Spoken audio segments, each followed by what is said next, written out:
महाराष्ट्रात हल्ली काय झालंय की एकनाथ शिंदेना भेटायचंच नाही, एकनाथ शिंदेशी चर्चा नाही, एकनाथ शिंदेशी गप्पा तर दूरची गोष्ट. आपल्याला काय वाटतं ते मीडियाने ठरवायचं. आपली परसेप्शन्स काय आहेत, आपल्याला विशफुल थिंकिंग काय आहे, आपल्याला काय व्हावंसं वाटतं किंवा पुढ्या सोडायचे. सध्या मीडियाचं काम काय, पुढ्या सोडणं, अफवा पसरवणं, गॉसिप, कुजबुज, रुमर्स. ते एक कसं आहे की एकनाथ शिंदे यांच्या संदर्भामध्ये एकनाथ शिंदेचं मन ज्यांना माहिती नाही, मत ज्यांना माहिती नाही, अशी माणसं मीडियावर काहीतरी बोलतात किंवा काहीतरी पुढ्या सोडतात.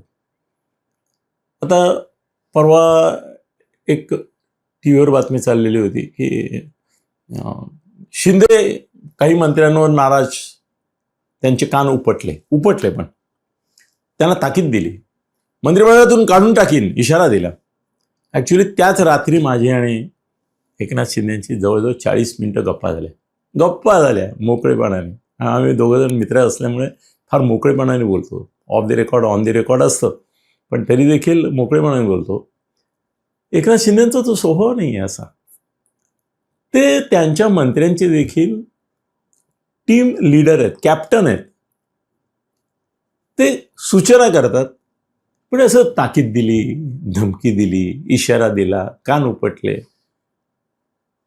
एकनाथ शिंदे कान उपटतात ते वेगळ्या लोकांचे त्यांच्या सहकार्यांचे नाही. त्यामुळे आता टी व्हीवर मी तुमच्याशी बोलतोय त्याच्या आधी 2 मिनिटं सगळ्या बातम्या बघून घेतो. तसं ते बघत होतं, त्यात शीर्षात यांचं मंत्रिपद धोक्यात का, तर म्हणे ते अभिजित दीपकेला भेटले आणि याच्यामुळे एकनाथ शिंदे नाराज आणि म्हणून त्यांचं मंत्रिपद धोक्यात. खरं म्हणजे एकनाथ शिंदे हे या गोष्टीवर विश्वास ठेवतात की कधीही कुठल्याही माणसाला तुम्ही तिरस्कृत, बहिष्कृत करू नये, कुठल्याही माणसाशी संबंध इतके तोडू नये. दुर्दैवाने त्यांच्या तिकडून झालं ते, म्हणून उद्धव ठाकरेशी त्यांचे तुटले, उद्धवमुळे आदित्यशी तुटले. पण आजही तुम्हाला मी सांगतो की शिवसेना उद्धवची जी आहे त्याच्यामध्ये एकनाथजींचं नुसतं गुडविल नाही आहे, तर हार्दिक संबंध आहेत आणि ते त्यांना लोकांनी पण जपलेत आणि एकनाथजींनी तर मनापासून जपले.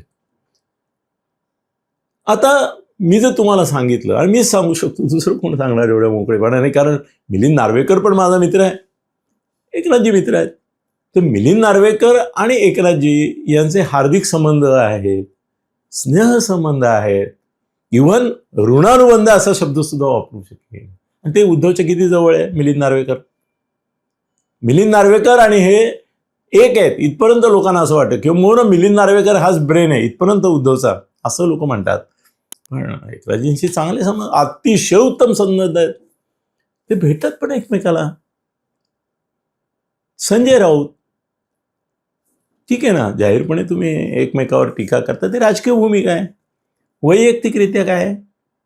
आज असं आहे की संजय राऊत आणि एकनाथ शिंदे यांचे परस्पर स्नेहसंबंध. अरे संजयने एकनाथजींना सांगितलं होतं की तुम्ही मुख्यमंत्री होत असाल तर मी माझ्या भावाला सुनीलला पाठवतो तुमच्याकडे, आणि हे माझ्यासमोर कन्फर्म झालेली गोष्ट आहे. हे काही मी ऐकूच नाही सांगत, हे मला माहिती आहे, मी साक्षीदार आहे.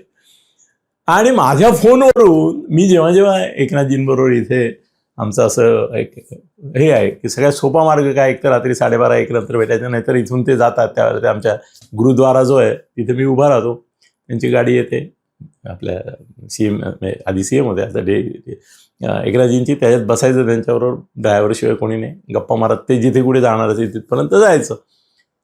त्यावेळेला मला न चुकता मी दरवेळेला एक गोष्ट करतो आणि ती दोघांचाही संमतीने करतो. मी संजयला आधीच सांगतो की मी आज बहुतेक एकनाथजींबरोबर मुंबईला जाणार, जाताना फोन लावून देतो तुला, हां बघ फक्त माझं लाईव्ह नेणं चालू बघ, मग मी बोलतो. माझ्याच फोनवरून ते दोघं एकमेकाशी प्रेमाने बोलतात, काय आठवणी काढतात, काही गप्पा मारतात. असं संबंध तोडण्यावर एकनाथजींचा विश्वास नाही. आता ही 2 उदाहरणं मी दिली. उद्धवशी किती जाहीर वैर आहे आणि आहेच, पण मिलिंद नार्वेकर आणि संजय राऊतला उद्धवपेक्षा काही वेळेला एकनाथ जवळ वाटत असतील. अधिक विश्वासू मित्र आहेत ते. आता कसं आहे की अभिजित दिपके हा महाराष्ट्राच्या राजकारणातला एक फॅक्टर आहे, या पुढल्या काळामध्ये देशाच्या राजकारणातला एक फॅक्टर आहे. तुम्ही त्याच्याशी तुसडेपणा दाखवून, भांडण काढून, संघर्ष निर्माण करून, उद्या साधी गोष्ट आहे, मनोज जरांगेला कोण सांभाळतं? मनोज जरांगे महाराष्ट्र शासनाविरुद्ध केवढं मोठं बंड केलं त्यांनी, मराठा आरक्षणावर किती तीव्र आंदोलन केलं, उपोषणं केली, काय काय केलं. आज मनोज जरांगे जर कुणाला मानत असेल, जर कुणाचं ऐकत असेल, जर कुणाचा सल्ला घेत असेल, तर तो एकनाथजींचा घेतो आणि एकनाथजींच्या माध्यमातून, म्हणजे एकनाथजींच्या वतीने उदय सामंत वगैरे, बच्चू कडू वगैरे, आणखीन पण काही लोक आहेत की जे मनोज जरांगेच्या संदर्भात आहेत, संबंधात आहेत. एकनाथजींचे निरोप काय असतील किंवा काय चर्चा असतील किंवा अमुक एका गोष्टीत तमुक एक वगैरे वगैरे, ते सगळं आता मनोज जरांगे हा भाजपवाल्यांना उपद्रव वाटत असेल, ओबीसीवाल्यांना उपद्रव वाटत असेल, उद्या एकनाथजींचा खास म्हणून ओळखल्याने आता उदय किंवा हे जी सगळी एक 3-4 मंत्री आहेत, हे पण आहेत, शिरसाट पण आहेत त्याच्यामध्ये, हे जर जाऊन शंभूराजे आहेत, तर ते जर जाऊन भेटत असतील तर त्यांचं मंत्रिपद धोक्यात का? मनोज जरांगेला भेटले. अरे भेटले म्हणजे काय? तो फॅक्टर आहे. माझं तर उलट आहे, मी स्वतः बघितलं आहे. मी दत्ता सामंत आणि बाळासाहेब ठाकरे, शंकरराव चव्हाण आणि बाळासाहेब ठाकरे, अंतुले आणि बाळासाहेब ठाकरे, बाबासाहेब भोसले आणि दत्ता सामंत, मी सगळ्या मोठमोठ्या लोकांचा मध्यस्थ मित्र होतो, कॉमन फ्रेंड, मध्यस्थ म्हणजे कॉमन फ्रेंड. त्यांचे सगळे संवाद जे एकमेकाशी व्हायचे ते अनेक वेळा माझ्या माध्यमातून किंवा मीच घडवून आणायचो. आणि मला कधी बाळासाहेब म्हणाले नाही की तू दत्ता सामंतशी का दोस्ती ठेवतोस, आणि दत्ता सामंत मला कधी म्हणाला नाही की तू बाळासाहेबांशी का, किंवा शंकरराव चव्हाणांनी मला कधी हरकत नाही घेतली की तू का बाळासाहेबांशी दोस्ती ठेवतो, आणि बाळासाहेबही मला कधी म्हणाले. उलट ते म्हणायचे की काय म्हणतात आपले शंकरराव. अंतुलेंच्या बाबतीत तेच आहे की अंतुलेंनी मला नाही कधी सांगितलं की कुठे बाळासाहेबांशी त्यांचे ओपनली दोस्ती होती, नंतर थोडंसं होता संघर्ष, पण ही ऑलवेज वेलकम इट. कारण कोणीतरी एक लागतो, असा धागा लागतो, धागा. आता संजय शिरसाट, मुळामध्ये माहिती आहे का तुम्हाला की संजय शिरसाट आत्ता जाऊन भेटले, याच्याबद्दल जे लोक आक्षेप घेत आहेत त्यांना हे माहितीच नाही की संजय शिरसाट आणि दिपकेची फॅमिलीची आधीपासून ओळख आहे, आणि नुसती ओळख नाही, संबंध आहेत, कौटुंबिक स्नेहसंबंध म्हणतात, ती कन्सेप्ट माहिती आहे ना, तसे आहेत. तर त्यामुळे त्यांनी त्याला भेटणं हे तो कौटुंबिक स्नेहसंबंधाचा भाग आहे. राजकीय विरोध, ते काय मोदींविरुद्ध बोलतो, तो काय शहांविरुद्ध बोलतो किंवा काय बोलतो, त्याच्या पलीकडे मोदी शहांविरुद्ध बोलणाऱ्या माणसांशी तुमच्या नड्डा आणि यांनी जाऊन वाटाघाटी केल्या त्यांनी, वेळ आली तेव्हा केल्या ना, अशा कराव्याच लागतात. उद्या संजय शिरसाटच कदाचित महाराष्ट्रामध्ये जर अभिजित दिपकेच्या संदर्भामध्ये काही समस्या उद्भवली तर एकनाथ शिंदे त्याला हक्काने सांगतील, अरे तुझे संबंध आहेत ना, तू जाऊन भेट बरं. आपली भूमिका समजावून सांग त्याला सांग की हे असं नाही, असं आहे, तुझ्या बाबतीत ह्या गोष्टी तुझ्या बरोबर आहेत, पण या गोष्टी चूक आहे. एक संवाद निर्माण करायला मध्यस्थ नको का, कुणीतरी माणूस नको का चांगला, त्याचे दोघांशी चांगले हार्दिक संबंध आहेत, गुडविल आहे.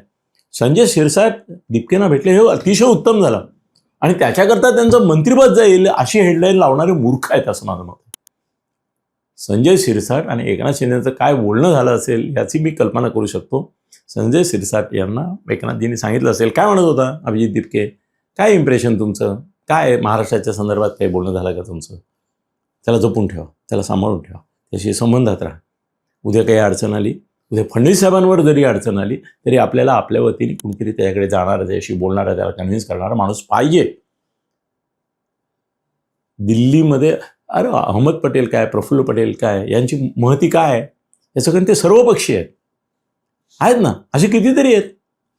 उलट अशी माणसं पाहिजेत. त्यामुळे संजय शिरसाटांचं मंत्रिपद धोक्यात हे जे काय हेडलाईन लावत आहेत ते मूर्ख आहेत.